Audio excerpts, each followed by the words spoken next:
What made you actually switch? Because I understand you took a pay cut when you switched over to WCW. I did. I was looking to actually renegotiate my contract with WWE. It was just a business thing.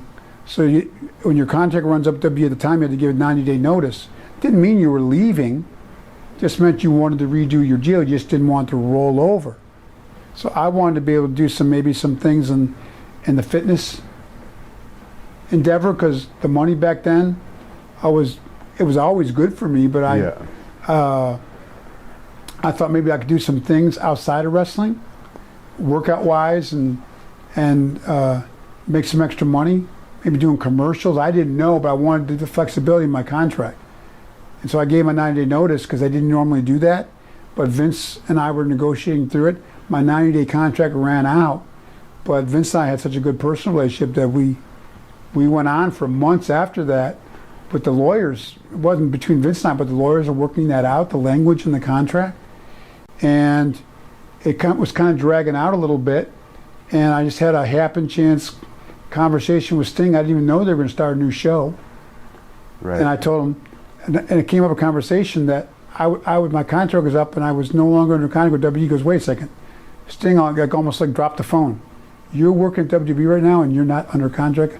I go, no, my contract, I gave a 9-day notice and expired a couple months back. He was like, you're kidding me.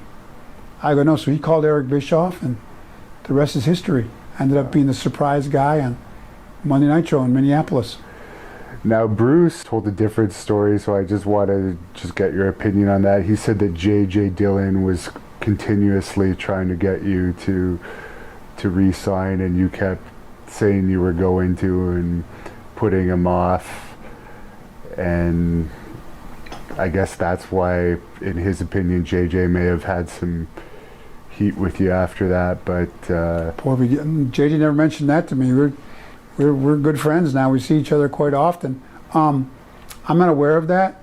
I did most of my negotiations was through a lawyer. Okay.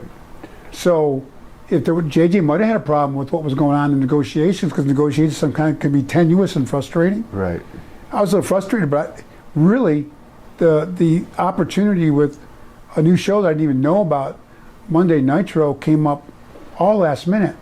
Right. I'd never planned. I totally planned on re-signing. I wasn't putting anybody off at all. I was planning on re-signing with WWE. Yeah, I just wanted to bring that up because this podcast, I'm surprised you haven't heard about it, but it was all about you. They talked about your career for 70 minutes, I think it was. Okay. I listened to it on the way down. Oh, I got you. But everybody's perspective can be different, right? Yeah. JJ's, he might have been very frustrated with my attorney. Yeah. But I was just trying to get the right language in there. My attorney was, not me. My attorney was the one guiding me. Right. It was just a business thing. But I wasn't like leading anybody on and like negotiating with WWE, WCW at the time at all. That all happened in a matter of like a couple of weeks. I went from thinking I was going to re-sign with WWE to walking out on Nitro in a matter of like a week and a half. It all happened. And that quick. And you wrestled in New Brunswick, Canada, the night before. Was that your last scheduled match, or was there other matches that WWE was expecting you to do? Once again, I was not under contract. Okay. So I was on night-to-night basis anyways. Right. But but one of the disappointing things was I wasn't able to give notice. Right. That was part of the agreement, that Eric Bischoff wanted it to be a surprise if I came to WCW. And Eric Bischoff, I had heard, wasn't a big Lex Luger fan. So that's why he wanted to test was I full of myself? My reputation was being kind of arrogant. So he kind of thought I'll lowball him and see if he balks on the money. See if he really would like to come back here and work with us.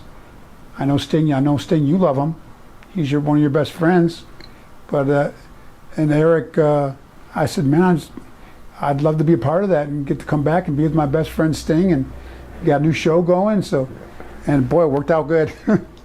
But I definitely had great misgivings about Matsuda, the way he taught me in wrestling. It wasn't a thing of real character and integrity that I did with Vince, not giving me notice.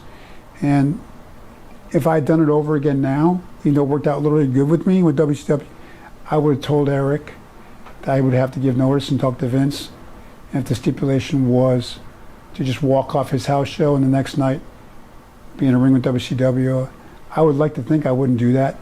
Now we all have things people realize behind the scenes, taking care of our family and taking the best opportunity, but I would have wanted to do it with character and integrity. And Vince and I were close outside of the ring. So that was, even back then, I had a lot of turmoil over that, doing it that way. What did you hear from the WWE side? Because obviously there was probably still pay that they owed you. You probably had some contact after. Did you hear any feedback to what happened? Yeah, they said, we're not going to pay you anything. So that was the feedback. You're with them now, and if you want the money, sue us. Did you? I did not. I did not. I see. I decided best to move on. I looked into what it would take to try, and to sum it up, it would have been a long line. How much did they owe you? Oh, I don't know. There was some pay-per-view money and some marketing money, I'm sure. The house show that you just I'd have no idea what that would have added up to. Do you think the reason why you're not yet in the WWE Hall of Fame could possibly be because of animosity from that Nitro?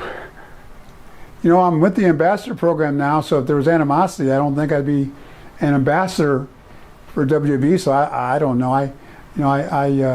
It'd be a real honor if I ever get in. Someday there's a lot of great wrestlers that aren't in there yet. So someday I ever get it, it'd be great.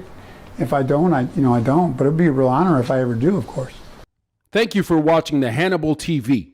Please like this video if you enjoyed it and click the subscribe button to not miss any of our latest shoot interviews, match videos, or news updates. Support us on patreon.com for $1.99 a month to watch our full shoot interviews ad-free and help our channel grow. Follow us on Twitter at the Hannibal TV for instant updates.